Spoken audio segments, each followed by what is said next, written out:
My biggest takeaway, first and foremost, is that the work that I've done and other journalists have done at great cost to ourselves is not in vain. I've been reporting on Antifa now for about 9 years, and for some of that time, it did feel like I was reporting on something that nobody who could do something about it would listen.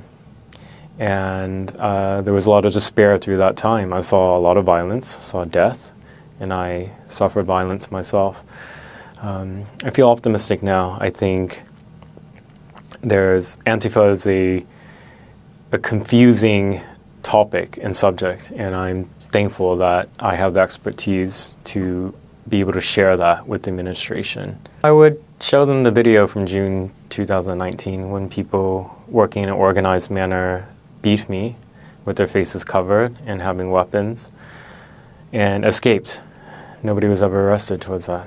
If that's not convincing enough, I would tell them to watch the shooting video of the assassination of Aaron Danielson in Portland in 2020, a Trump supporter who was killed by somebody who actually left behind a manifesto. If you don't believe the video, you can read his manifesto. He describes himself, I am 100% Antifa.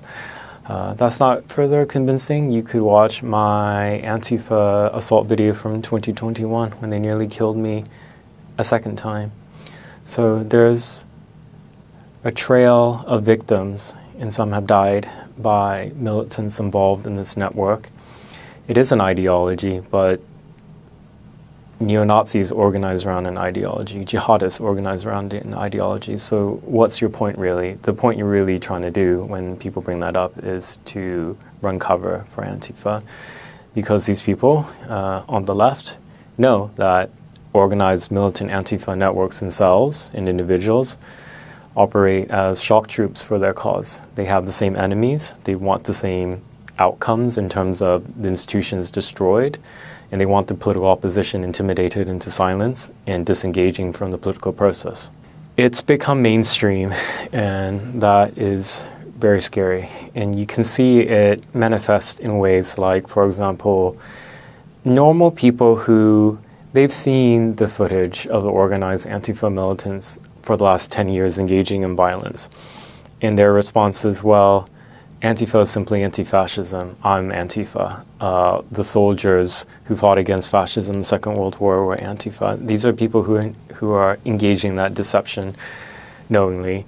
I would say that part of that same type of depraved worldview, philosophy, it gives rise to people who celebrate the killings of people, like those who celebrated after Charlie Kirk was assassinated, those who celebrated and danced after the United Healthcare CEO was murdered, and those who call for myself and others to be assassinated. It was bittersweet to me because I lost my dad earlier this year, and I wish he had been around to see that. My parents were refugees of communism from Vietnam, and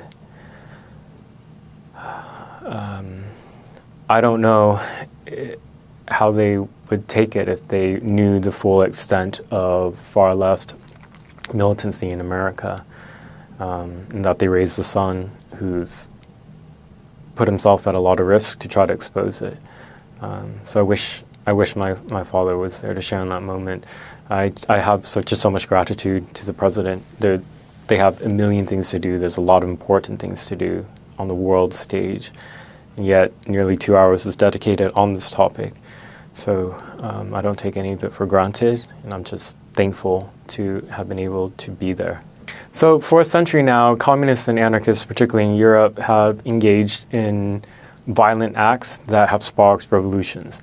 And the Antifa today look to those historical examples in the acts of violence they carry out. They believe, for example, that insurrection, uprisings are possible, and that it can overthrow the United States government. They thought that after George Floyd died, they had an opportunity for that. I think why a lot of liberals, normal liberals, decent ones, are confused about Antifa is there's so much deception and misinformation about Antifa in the mainstream media. If you read the mainstream media, one can leave with the impression that these are people who are opposed just to fascism and racism. So why not come on board with that, right?